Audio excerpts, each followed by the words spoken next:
भाई बात करें जॉइंट्स की, जॉइंट्स हम लोगों में है क्यों? To increase our strength. हमारी पावर जो है डबल हो जाती है हमारे पास जॉइंट्स होने की वजह से। अगर हमारे पास जॉइंट्स नहीं होते, हम जो इतनी स्ट्रेंथ, हम जो इतना हैवी वेट उठा लेते हैं, ये संभव नहीं होता। तो जॉइंट्स हमारे पास तीन तरह के होते हैं, एक फाइब्रस जॉइंट, एक कार्टिलेजनस और एक साइनोवियल। फाइब्रस जॉइंट वो जिन जॉइंट के बीच में, जैसे मान के चलिए ये एक बोन है और ये एक दूसरी बोन है, दोनों दो बोन के बीच में फाइबर आ गए। कौन आ गए? फाइबर। आपको तो फाइब्रस टिश्यू होते हैं जिसमें फाइबर्स बहुत होते हैं। तो लेट सपोज फाइबर्स ने इनको आपस में जोड़ दिया, तो जिस जॉइंट में फाइबर आ जाए वो फाइब्रस जॉइंट कहलाता है। लेकिन एक मजे की बात सुनिए, फाइब्रस जॉइंट एक ऐसा जॉइंट है जिसमें मूवमेंट बिल्कुल पॉसिबल नहीं है। यानी जहां जहां आपकी बॉडी में फाइब्रस जॉइंट है, वहां वहां आप उस हड्डी को रत्ती भर भी हिला नहीं सकते हो। इसका सबसे अच्छा उदाहरण है सूचर्स ऑफ क्रेनियम। याद है ना, क्रेनियम में दो बोन्स जब फ्यूज करते हैं तो एक जिगजैग लाइक स्ट्रक्चर बनता है, उसको सूचर कहते हैं। तो सूचर इसका सबसे बेस्ट एग्जांपल है। देखो ना, भगवान ने आपको नेचुरल हेलमेट पहना के भेजा है। आप सर जितना मर्जी दीवार में देके मार दो, आपकी एक हड्डी नहीं हिलेगी। इतना स्ट्रॉन्ग आपके भगवान ने हेड में जॉइंट्स को प्लेस किया है। अगर होता, अगर मान के चलो यहाँ पे ये जॉइंट लूज होते, किसी ने ऐसे हड्डी सगाई टू ही मारा, उछल गए आप। क्योंकि बोन तो आपका ब्रेन तो बहुत सेंसिटिव है, हल्का सा भी स्टिमुलस मिलेगा तो उछल जाएगा 2 मिनट में। तो भगवान ने कहा ये मजे नाले लोग मजे नाले, इसलिए भगवान ने जॉइंट्स को फिक्स कर दिया। कार्टिलेजनस, यहाँ पे दो जॉइंट के बीच में अगर कार्टिलेज आ जाए तो यहाँ पर इसको हम क्या बोलेंगे? Cartilaginous joint. आपको याद होगा हमारी इंटरवर्टिब्रल डिस्क, याद है? तो वो हमारी कहती है, देखो थोड़ी बहुत मूवमेंट्स में अलाउ पॉसिबल है। अब कुछ लोग बहुत ज्यादा कर लेते हैं, वो शुरू प्रैक्टिस को हम और ज्यादा कर सकते हैं, ठीक है, लेकिन प्रैक्टिस के साथ एकदम से करोगे टूट जाएगी पूरी। तो हल्का फुल्का मूवमेंट जो हम कर पा रहे हैं, दिस इज क्योंकि नीड पड़ती है हमें हल्का फुल्का मूवमेंट के लिए। अब हेड में कौन सी आपको मूवमेंट करानी होती है भाई? भगवान ने देखा है कहाँ पे इसको नीड पड़ रही है, कहाँ पे नहीं पड़ रही। जहाँ पे नहीं पड़ रही है वहाँ फिक्स कर दिए, जहाँ पे थोड़ी सी पड़ रही है वहां पे दे डाले ये वाले। यानी कि इसको बोलेंगे slightly movable, slightly movable joint बोलेंगे। जबकि यहाँ क्या बोलेंगे? इमूवेबल।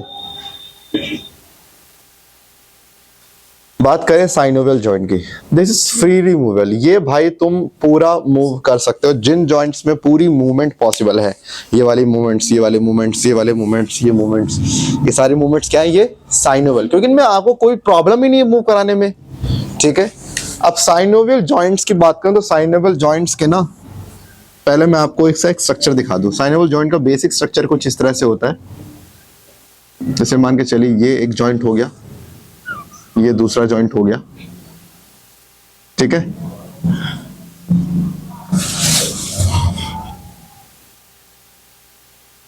आपको ये पता होना चाहिए हर हड्डी के एंड में कार्टिलेज होता है, हर हड्डी के एंड में होता है, ठीक है। तो यहां पर मैं, लेकिन वो कार्टिलेज से ऊपर भी एक लेयर होती है, उसको बोलते हैं साइनोवियल मेम्ब्रेन। क्या बोलेंगे? हमें वही मेन शो करनी है।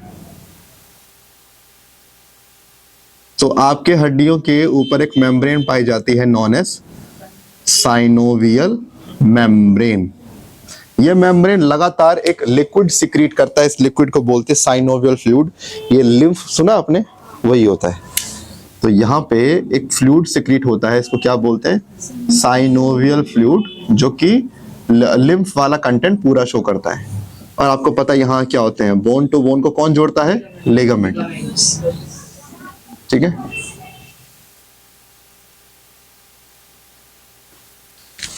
तो ये आपका हो गया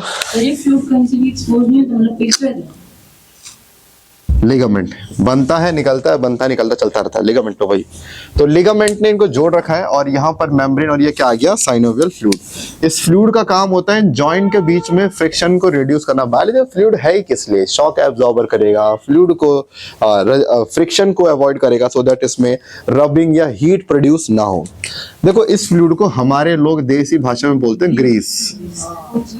मैंने कहा अच्छा कोई ना बोलता इंजन ऑयल का है भाई बॉडी में, ग्रीस तो है ही, इंजन ऑयल भी कहीं होगा। तो ग्रीस जो है ना, लोग इसको कहते हैं जो बुढ़ापे में जो ग्रीस कम हो गया है ना, दैट मीन्स क्या? साइनोवियल फ्लूइड कम। देखो एज के साथ मेम्ब्रेन वीक पड़ जाती है और यही मेम्ब्रेन क्या प्रोड्यूस करती है? ये फ्लूइड प्रोड्यूस करती है। जब एज के साथ ये मेम्ब्रेन वीक पड़ जाएगी तो फ्लूइड का प्रोडक्शन भी रिड्यूस हो जाएगा, जिस वजह से जॉइंट्स में फ्लूइड कम हो जाएगा, जिससे दो हड्डी टकराने के चांस बढ़ जाते हैं, जिससे इनको पेन होता है। अब इस केस में क्या होता है, संधिशुद्धा तेल जैकी श्रॉफ द्वारा जो एडवर्टाइज किया जाता है, इस तरह के तेल का करते हैं, जब मालिश करते हैं तो वो उस मेम्ब्रेन को रिपेयर करते हैं। आधे लोग सोचते हैं वही तेल अंदर पहुंच जाता है। तेल अंदर नहीं जाएगा, तेल मेम्ब्रेन की लाइफ को हेल्दी करेगा, जिससे मेम्ब्रेन क्या प्रोड्यूस करेगी, साइनोवियल फ्लूइड, और फिर वो जॉइंट्स को बेटर। एज वाली प्रॉब्लम है, जैसे अर्पित को तो भी आती होगी शायद थोड़ी बहुत, तो आती है क्या बात कर रहे हैं एज वाली। अच्छा हाँ, मैं तो भूल गया ना, ये तो जो 50-60 उनको कम आती है। क्या होता है मतलब जॉइंट में वो क्या दर्द यूज करते हैं? यूज ऐसे खड़ा, ऐसे में रो जाएगा तू, ऐसे में रो जाएगा, खड़े तो खड़ा नहीं हो पाएगा, इतना पेन होगा तेरे के जॉइंट्स में, क्योंकि तेरे दोनों हड्डी क्या कर रही होंगी, टकरा रही होंगी ना। तो ये एक साइनोवियल जॉइंट का एक कॉमन सा डायग्राम है। अगर आपको याद हो, एक बीमारी है रूमेटॉइड आर्थराइटिस, उसमें आप ही की एंटीबॉडी इस मेम्ब्रेन को डिस्ट्रॉय करती है, जिससे फ्लूइड नहीं बनता। इसमें आइए, this is auto immune disorder है ना, कि आप ही की बॉडी आप ही के दुश्मन बन गई। अच्छा, ये था general diagram of synovial membrane, but हमारे पास साइनोवियल जॉइंट के डिफरेंट टाइप्स हैं। क्या है? तो मैं आपको टाइप्स ऑफ साइनोवियल जॉइंट पढ़ाने जा रहा हूँ। अब मैं वो तो रब करूंगा नहीं, बड़ी मेहनत से बनाया, तो मैं एक काम करता हूँ, इसको रब करता हूँ। छोटे साइनोवियल जॉइंट के टाइप्स के बारे में, जैसे एक आता है बॉल एंड सॉकेट जॉइंट। सुनना इसमें क्या होता है। इसमें एक गड्ढा होता है जिसको हम कहते हैं सॉकेट, और इस सॉकेट के अंदर एक बॉल लाइक स्ट्रक्चर आता है इस तरह से, इसको बोलते हैं हेड। माने जैसे एक बॉल सॉकेट के अंदर एक गड्ढे में चली गई, इस तरह के जॉइंट को क्या बोलते हैं, बॉल एंड सॉकेट जॉइंट। अब इसका मैं उदाहरण दूं तो आपका शोल्डर जॉइंट और हिप जॉइंट इसके एग्जांपल है। चलो मैं आज आपको थोड़ी सी कुछ एक मजेदार चीज बताता हूं। अब देखो, शोल्डर जॉइंट हमारे यहाँ पे क्या, जैसे यहाँ पे एक कैविटी होती है ग्लिनोइड कैविटी, इसमें क्या आ गया हमारा, ये ह्यूमरस का हेड आ गया। अब मैंने क्या बोला, हमारे शोल्डर जॉइंट और हिप जॉइंट में फर्क होता है। जैसे यहाँ पे ये कैविटी है ना, देखो, दिस कैविटी इज एसिटाब्यूलम, तो this acetabulum has head of the femur, this is hip joint and this is shoulder joint. हमारे हिप जॉइंट में क्या है, तो उससे क्या होता है कि एक बहुत थिक मसल्स आपको बैक में सपोर्ट दे रही है, हाँ के ना। फिर आगे हमारे क्या होता है, थाई आती थी, यानी कि हमारे हिप को अच्छा खासा सपोर्ट मिला है। एक तो बैक से बटोक मसल से मिला है, बटोक मसल से, और हमें आगे मिला कैसे, थाई मसल से मिल गया। सुनो, यानी जो आपका हिप जॉइंट है, this is much more stable. अगर ये हल्का फुल्का लेफ्ट राइट होना चाहेगा तो आगे और पीछे की जो मसल्स है दोनों इसको क्या करेंगे, बैलेंस करेंगे। एक बार शोल्डर में आना, शोल्डर में कहाँ कोई सपोर्ट मिला, जरा मुझे बताना क्या सपोर्ट है शोल्डर में। आगे आपका चेस्ट है, चेस्ट यहाँ पर है, हाँ कि ना। पीछे आपकी बैक यहाँ पर है, यानी कि आपके शोल्डर जॉइंट को और हिप जॉइंट में से हिप जॉइंट को ज्यादा स्टेबल पोजीशन मिली, शोल्डर जॉइंट तो इसको तो मिला ही नहीं स्टेबल पोजीशन। यानी हिप जॉइंट का डिसलोकेट होना, शोल्डर जॉइंट का डिसलोकेट होना, शोल्डर जॉइंट में प्रॉब्लम आना, इसीलिए कॉमन सी बात है, क्योंकि इसको ज्यादा मसल का सपोर्ट नहीं मिला, क्योंकि पूरा फ्री है ना, ये पूरा फ्री है, देखो पूरा फ्री है। आगे पीछे कहां सपोर्ट मिला, प्रॉपर इस शोल्डर ये अलग से, जबकि हमारे यहाँ पे क्या, दो मसल्स ने इसको फिक्स कर दिया। इसीलिए शोल्डर जॉइंट के प्रॉब्लम आपको ज्यादा मिलते हैं कंपेयर टू हिप जॉइंट के मुकाबले। इसलिए जब भी जिम वगैरह जाए तो पहले शोल्डर जॉइंट को ठीक से वार्म अप कर ले, वरना तो आपको पता ही है। इतना ज्ञान में क्यों, को पता लग गया होगा। मैं खुद 2-3 साल से जूझ रहा हूँ शोल्डर इनपिंजमेंट। अच्छा चलो, मैं आपको बता रहा हूँ, एक प्रॉब्लम होती है शोल्डर इनपिंजमेंट। आपके सिलेबस का नहीं है, लेकिन जिंदगी के सिलेबस का ही टॉपिक है, जिंदगी में आपके आ सकता है। आप सुनिए इसमें क्या होता है। शोल्डर इनपिंजमेंट में क्या होता है कि जैसे मान के चलिए ये गैप होता है, ठीक है, और यहाँ पर आपका क्या आ गया, मान के चलिए ये ह्यूमरस का हेड आ गया। अब आपको पता है बीच में हमारे पास यहाँ कितने टेंडन्स प्रेजेंट होते हैं, हाँ कि ना, टेंडन लिगामेंट प्रेजेंट होते हैं। तो अगर मान के चलिए किसी कारणवश ये बीच का गैप कम हो जाए और बीच में क्या आ जाए, मान के चलिए बीच में ऐसे टेंडन जा रही है, क्या जा रही है, टेंडन जा रही है। अब बीच में अगर गैप कम हो जाएगा तो पता क्या चांस होगा, जैसे ही आप हाथ को उठाएंगे तो टेंडन दो के बीच में पिसेगा ना। जब गैप इनफ होता है तो टेंडन दो हड्डियों से नहीं पिसता, लेकिन जैसे गैप कम हो तो टेंडन दोनों पिसना, जैसे टेंडन पिसेगा पेन चालू, तो जब आपके शोल्डर जॉइंट में गैप कम हो जाए, दैट कॉजेस शोल्डर इनपिंजमेंट। क्या बोलते हैं? इनपिंजमेंट। दैट इनपिंज का मतलब होता है दबाना, प्रेस करना। आपका शोल्डर किसी चीज को प्रेस कर रहा है बहुत तेजी से, दैट इज इनपिंजमेंट। और शोल्डर इनपिंजमेंट बहुत कॉमन है और पेन भी आपको करता है, पता है कहां से कहां करेगा? 60 से लेकर 90 डिग्री में करेगा। ना तो इसके ऊपर करेगा ना इसके नीचे करेगा, जिसको है। मेरा तो खैर ठीक हो गया भाई, जिम करते करते ऑलमोस्ट ठीक हो गया कह सकता हूँ मैं। अच्छा, ये था आपका बॉल एंड सॉकेट जॉइंट में। आपको पता लग गया बॉल एंड सॉकेट जॉइंट आपको 360 डिग्री मूवमेंट अलाउ करता है। देख लो पूरा मूवमेंट अलाउ कर रहा है। ये हमारा क्या हो गया? शोल्डर, मतलब हमारे शोल्डर और हिप जॉइंट की बात होगी। तो ये तो आपका 360 डिग्री का रोटेशन दे रहा है। मैं बात करूं ग्लाइडिंग जॉइंट। ग्लाइड में इसका पैराग्लाइडिंग, हवा में ऐसे स्लाइड, मतलब ग्लाइड करते हुए आना है ना। इसका एग्जांपल है बिटवीन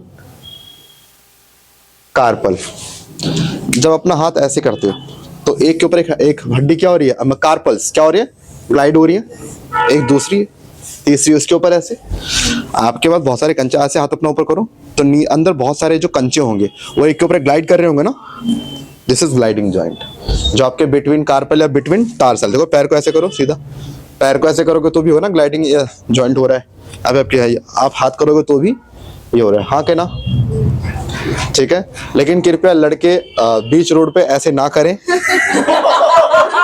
लोग गलत से जाते हैं, कहीं आपने गलत वहां पे ग्लाइडिंग जॉइंट कर लिया, लोग आपको गलत समझ जाएंगे।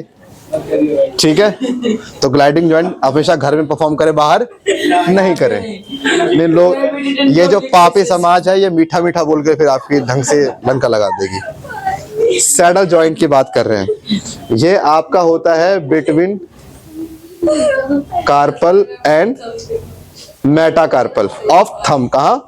अंगूठे में। कभी अपने आप अंगूठे की मूवमेंट देखना कितनी अलग है बाकी सारे चारों फिंगर से। ऐसे जाएगा, ऐसे जाएगा, हाँ के ना? देखो ये ऐसे भी आया, पीछे भी गया, ऊपर भी रहेगा, लाइट आगे आगे पीछे, हाँ के ना?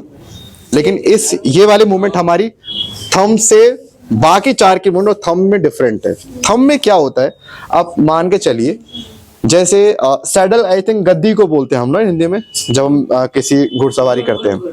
तो जैसे मान के चलिए घुड़सवारी में क्या होता है, ऐसे एक हम बैठते हैं ना और ऐसे जाके हम बैठ जाते हैं, हाँ के ना? तो हम क्या करते हैं, हम लेफ्ट हो सकते हैं, राइट हो सकते हैं, हल्का सा आगे और पीछे हो सकते हैं, ये होता है ना हल्का फुल्का। तो वैसे ही क्या होता है कि आप मान चलो वो जो घोड़ा है उसकी जो पीठ है वो एक हड्डी है और आप बैठे तो आप क्या है, आपकी हड्डी। तो आप हल्का फुल्का लेफ्ट राइट, हल्का सा आगे और पीछे हो सकते हैं। ये मूवमेंट क्या है? Saddle joint. कहाँ होता है? थंब के कार्पल और मेटाकार्पल में, इनके में नहीं होता, हाँ के ना? So this is our saddle joint. Pivot joint की बात करते हैं और इसमें क्या होता है, जैसे एक बोन है ये दूसरे में होती है इस तरह से। तो इस तरह की बोन में क्या पॉसिबल है? रोटेशन पॉसिबल है। क्या पॉसिबल है? Rotation possible. याद आया? एटलस एक्सिस ओडोंटॉइड प्रोसेस, कि जब ऐसे मान के चलिए एक हड्डी है, दूसरी हड्डी है, तो जॉइंट ऐसे, यानी ये ऐसे से रोटेट करेगा, हाँ के ना? तो जब रोटेशन हो तो आपका क्या है? Pivot joint. याद होगा आपका क्या हो गया? Atlas and axis joint. एक और सुनोगे? ये वाला, ठीक है? और अब सुनिए, इस वाले जॉइंट में जैसे प्रोनेटर और ये होगा सुपिनेटर, इसको बोलते हैं नीचे साइड प्रोनेटर, ऐसे सुपिनेटर। जब आप ऐसे कर रहे हो तो आपका रेडिया अल्ना, जैसे ही आपने ऐसे किया तो अल्ना वही है, रेडिया जो है ना उसके ऊपर घूम गया, दैट मीन्स क्रॉस बन गया। ऐसे देखो, ऐसे हाथ घुमाओगे तो ऐसे क्रॉस बन जाएगा ना, यानी कि कहीं ना कहीं आपका रेडिया और अल्ना में क्या चल रहा है? पिवट जॉइंट, एक के ऊपर दूसरा घूम रहा है, रोटेट कर रहा है। तो रोटेशन से कौन सी जॉइंट आता है? हमारा पिवट जॉइंट। बट इसके लिए बेस्ट एग्जांपल हमारा एटलस एक्सिस वाला जॉइंट पहले आता है कि उसमें देखो आप ऐसे करोगे, this is your pivot joint. एक आता है हिंज जॉइंट। हिंज जॉइंट के अंदर आपको जो है ना एक फ्लैक्शन और एक्सटेंशन, दो ही चीज होती है। This is flexion and this is extension. तो हिंज जॉइंट में क्या होता है, आप 180 डिग्री तक का मोशन अलाउ कर सकते हो और उसके बाद आप नहीं कर, जैसे आपने हाथ में देखेंगे तो मान के चले ये हो गया रेडिया, ये हो गया अल्ना। अल्ना की क्या होती है? ऐसे एक प्रोजेक्शन होती है ना, और यहाँ पर क्या होता है? ह्यूमरस का बॉडी होती है। तो जब आप ऐसे हाथ को सीधा करोगे तो एक पॉइंट बाद ये जो ओलेक्राइन प्रोसेस है ये इसको लॉक कर देगा। अब लॉक करते के साथ अगर आपने ज्यादा कोशिश करी तो क्या होगा, हड्डी ये जो अल्ना ये किस पे जोर मारेगा, ह्यूमरस पे जोर मारेगा ना। सोचो ना, अगर आप अपना हाथ ऐसे सीधा करते हो तो जो आपका ओलेक्राइन वो क्या करे, करते करते करते ऐसे लॉक कर देगा ना। अगर आपने और जोर मारा तो वो ओलेक्राइन किसको जोर मार रहा है, ह्यूमरस को फोर्स कर रहा है ना बार बार, तो ह्यूमरस तोड़ देगा पूरा वो। इसीलिए आप में यहाँ पे मूवमेंट कितनी है, फ्लेक्शन एक्सटेंशन, फ्लेक्शन या दैट मींस 180 डिग्री तक का आप मूवमेंट अलाउ कर सकते हो। और इस तरह के जॉइंट को बोलते हैं हिंज जॉइंट। आपका नी जॉइंट हो गया, एल्बो जॉइंट हो गया। देखो नी में भी क्या है, फ्लेक्शन एक्सटेंशन, फ्लेक्शन एक्सटेंशन, ऐसे ना। ये आपका क्या हो गया, नी जॉइंट भी आपका, एल्बो जॉइंट भी। देखो आप चाहो ना तो कर सकते हो 180 डिग्री से ज्यादा, दिक्कत नहीं है, लेकिन सिर्फ एक बार। उसके बाद प्लास्टर चढ़ाओ, प्लास्टर चढ़ाओ 4-5 महीने तक ठीक हो जाए, दोबारा कर लो।